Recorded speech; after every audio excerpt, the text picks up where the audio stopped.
at the mausoleum of Ayatollah Khamenei in southern Tehran and inside Iran's parliament. Doug Herbert is following the latest developments for us, and he joins us now. Doug, what can you tell us? Yeah, well, twin attacks apparently by armed assailants at two very high-profile locations in the Iranian capital in Tehran. The parliament building, obviously heavily fortified normally, secured, surrounded by security checkpoints.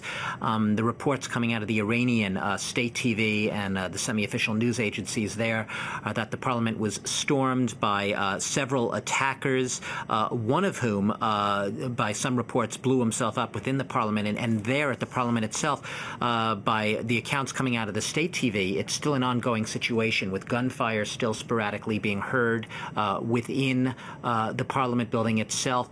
Reports possibly, and I have to say this has not been confirmed, possible hostage-taking situations within the parliament. One lawmaker telling the state media that the attackers, some of them were armed with assault weaponry, that is AK-47 assault rifles.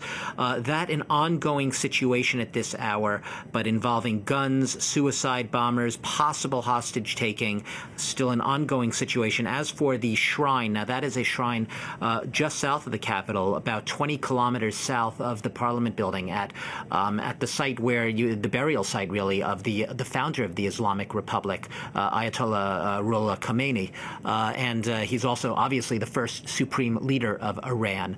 So you don't get too much more symbolic than that. In the reports we're hearing out of state media, once again, at least one suicide bomber is reported to have blown themselves up outside, just outside that mausoleum. We also have reports of perhaps a woman arrested at the shrine, as well as one attacker killed.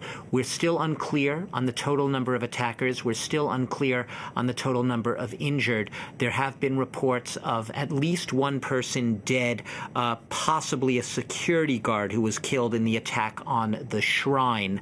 You have to emphasize in both of these that while the attacks happened at almost exactly the same time, it's still unclear directly whether they were coordinated. You talked about the claim of responsibility for both attacks by the Islamic State group. Once again, that has to come with a cautionary note. We have seen claims in the past by the Islamic State group which haven't been able to be hardly corroborated or confirmed. Whether or not it is a hard claim involving actual orchestration and planning by the Islamic State group, or it's an opportunistic claim, that is the group wanting to pounce on this and be able to claim it, that is at this time we don't know. We do not actually know, cannot confirm the motives of the assailants at this time, even though the intelligence ministry is calling it an act by terror groups.